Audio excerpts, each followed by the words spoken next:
Hello there, Master Hellish here, and welcome to Should You Change for Somebody? Now, very often, and it seems to be like a social culture, I've heard it in the past, you shouldn't have to change for somebody. You shouldn't have to change for somebody the way they want you to be. You shouldn't have to change how you are. You should be you, and you're great, which in theory is right, but I believe in practice isn't really correct. And let me get to exactly why. In a relationship, let's strip it right down. Just look at one person. No one person is exactly the same as any other person. Even if twins get nurtured differently, have different experiences and end up different people. Okay, genetically they might be the same. Well, genetic twins anyway. But everybody's different. And for two people to be in a relationship, there's going to be differences. No matter how much you have in common with somebody, you're never the same. And because those differences, you have to work together and compromise. And even in, I've got a copy here of the Civil Marriage Ceremony Guide, something that me and Lady Hellish have picked up recently as part of our marriage preparations. And the actual registrar says at some point, marriage requires a willingness to accept each other for who they are. Okay, so it points out people are different, we're all different, you are you, and people have to have a willingness to accept you for who you are. It calls for mutual respect, honesty, patience, and of course humour. So even in here, it acknowledges that people are different, and you have to not only have a willingness to accept that, but you also have to have respect and patience. Now, patience is part of what I think how this all comes around, because you are different.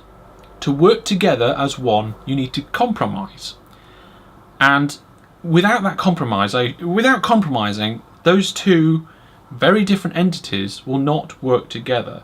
That is the way I think it is. So that compromise is vital in a relationship, along with the willingness to accept.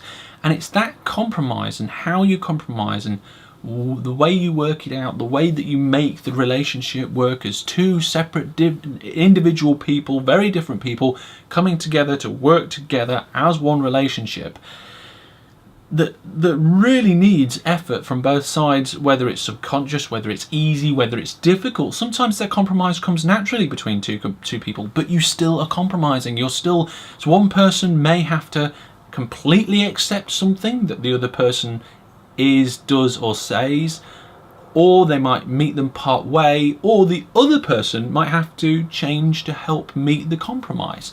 And it's that change that has to happen, whether it's your perspective of what should or shouldn't be done, said, or how, whether it's how you do things, why you do things. Because of the differences between people need to change to compromise. Compromising is impossible without two things, and that's the willingness to accept something that's different, or the willingness to change something to make it more compromisable. And that, going back to the vows and stuff that were in the document there, it's impossible, in my opinion, not to have to change something about you or about the way you do something in order for a relationship to work. And I don't think that's a bad thing, because when we pool our resources together, when we work together to find out our similarities and work together to improve our differences, that is when we not only improve the relationship, but improve ourselves.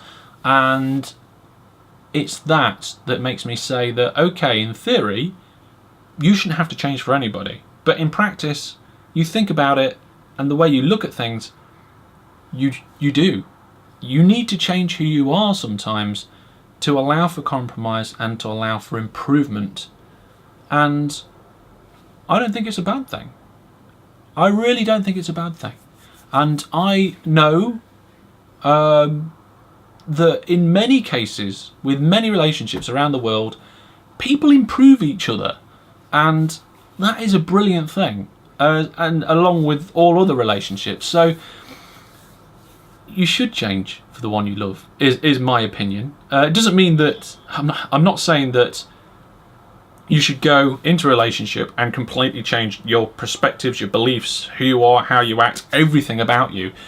But as part of that compromise, a part of that improvement, a part of that amalgamation into one relationship, change is important. Well, there we go. That's my thoughts on the situation. I'm not going to ask for any particular comments on this one. This was just something that kind of occurred to me because I'd never really thought about it like that before. And I kind of mulled it over in my mind and decided I wanted to tell you the same thing. Hope you found this interesting. Hope you've enjoyed the video. If you have, remember to give it a like. It helps me out tremendously. And until we see each other again sometime soon, take care. Goodbye.